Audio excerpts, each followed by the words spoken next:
Thank you, Mr. Chairman, and thank you all for being here. This is, of all the hearings that we've had, in my opinion, this has been one of the most productive and informative that I've sat in on.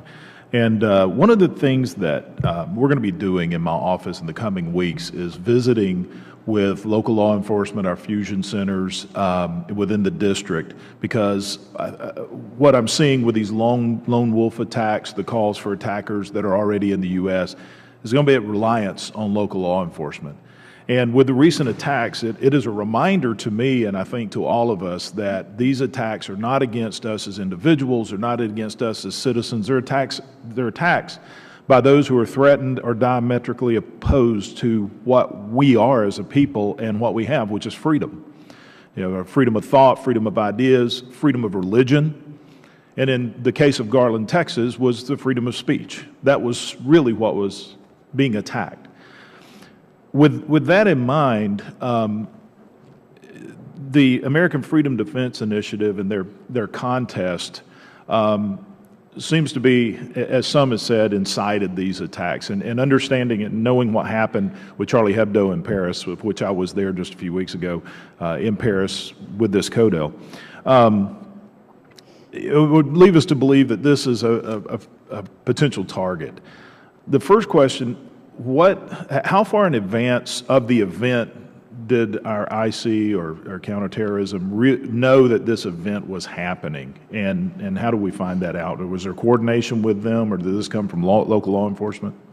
We knew about it several weeks in advance, and more specifically, I will say in this event, in the event in Phoenix last Friday, and in every event like this, we do go to those organizers and those individuals and lay out the threat and the potential. We, of course, don't try to talk them out of it, but we explain to them, hey, if you do X, this may happen. So we knew several weeks in advance. Okay, so you know that these are coming, and how much interface do you have with the local law enforcement going into these? It's multifaceted. So, you know, we put out a joint intelligence bulletin, which lays out, in this case, in Garland, a week in advance, it kind of laid out the event and the threat to the event. In this particular case, and in many events like it, we push out a communication tool called a collection emphasis message. That collection emphasis message asks agencies, federal, state, and local, to collect intelligence on the event and the threat.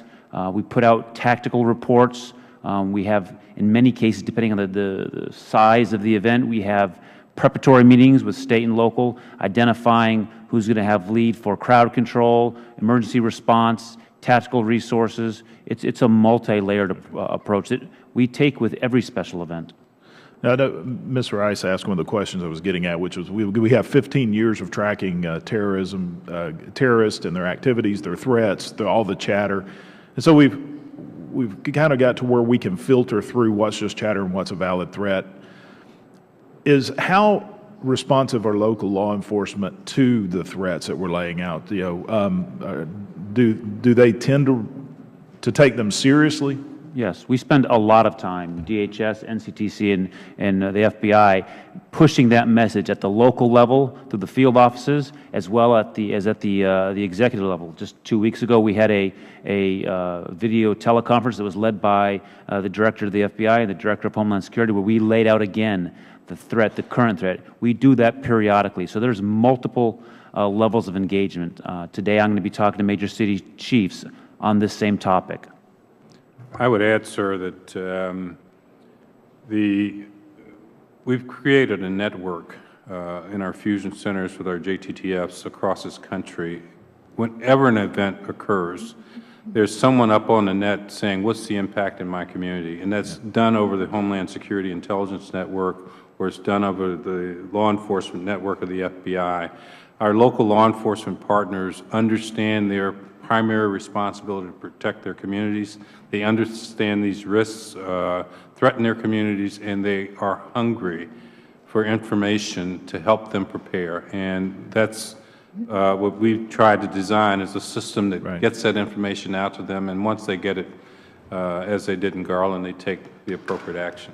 Now, and if some of these questions are more of a classified nature, we can respond to those later, because I understand and appreciate being in the intelligence community in the past. But of the communications that we know that happened between the attackers and other bad players, How much of that did we know before the attack versus as forensic information, and how much of that played into the warning that we sent to the local? I'd be happy to answer that, but not in this setting. Okay, I appreciate that. And the last one is the reverse flow. Do we have good channels of communications for intelligence gathering from local law enforcement, who are the boots on the ground in the community? That, because this was a national event per se, because it was an organization out of New York, but you may have a local event that could be a high threat target. Do we have a flow of information up from the locals? Sir, and it's a great question, and again, under the direction from this committee, we've worked to expand the amount of local intelligence that's gathered and reported into the IC that's relevant to the IC, not only working with the FBI, but working independently with our fusion centers in the field. We've created a new process, what we call field activity reporting, where fusion centers working with DHS and the FBI will do reports from a state-level perspective on threats and risks in the community. So I think we've created that opportunity for the local, state and local partners to report up, for us to report down, and for all of us to share information on a continuous basis. Are they actively reporting up? Absolutely, sir. So, let me highlight that a little bit more, sir. So, I mean, the reason we are pushing information out is to make use of the 400,000 state, local, and tribal law enforcement officers around the country. They are our first response. They're the ones doing the car stop. They're the ones going into the house as first responders. They're seeing it well before any of us here see it. It's incumbent. We have the Guardian process that allows for reporting, the e-Guardian process that allows for reporting of information quickly into the Fusion Center and the JTTF model to act on that. So that's the crux, and that's really at the foundation of this process. Okay. Thank you very much, Mr. Chairman.